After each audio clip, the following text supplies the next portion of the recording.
Hey YouTube, today I'm going to be reviewing my diesel heater. I've owned it for about 6 months.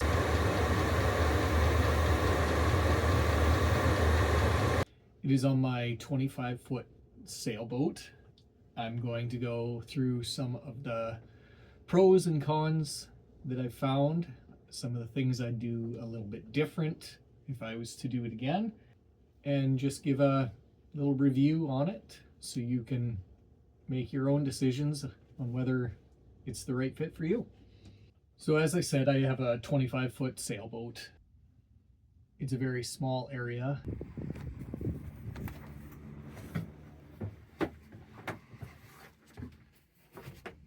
And I have found that it heats it up very quick and very hot. So we'll get into the pros first. It heats it up very fast. Very small area. It'll go from 5 degrees Celsius to 35 degrees Celsius in a half hour or less. So it's super duper quick. Another pro is it's got the 4 outlets. The biggest pro for me was it was dirt cheap. I got it off Amazon, and you can keep an eye on them and they will drop in price.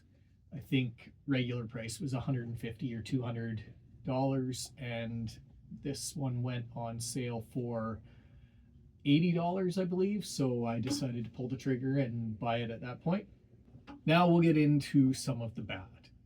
It has a very long shutdown period.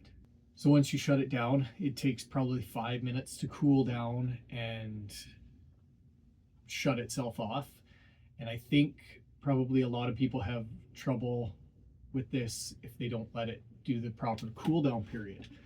So I've done that every time, and so far it's been working great. Another con is it's low voltage. Once your batteries get below a certain voltage, it throws a code, and everywhere I looked online, this code said that it was over voltage, but it turns out that for me, it was under voltage. So just keep an eye. If you get an over voltage code, it could be under voltage as well. A con I had is a lack of parts that came with it. I had to purchase the exhaust, the through hull exhaust. I had to purchase more hoses. I had to purchase the exhaust hose itself. Just the stuff that gets sent with it is not very long. So if you're mounting it in a boat, you should probably look at getting those things before you go and get it mounted and everything. Just have everything together before you go. It also does not have a shut off, so when you reach a certain temperature, it just keeps blasting hot air. So if you wanted a certain temperature, it's probably not going to work. The remote. This thing doesn't work. I've never had it work. I've tried. It's garbage. Just use the keypad on it.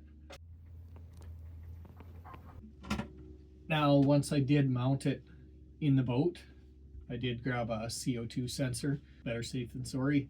I have it plumbed so it blows outside, but you never know. You can never be too safe. Make sure you grab one of these. Now we'll go into some of the things I wished I would do differently.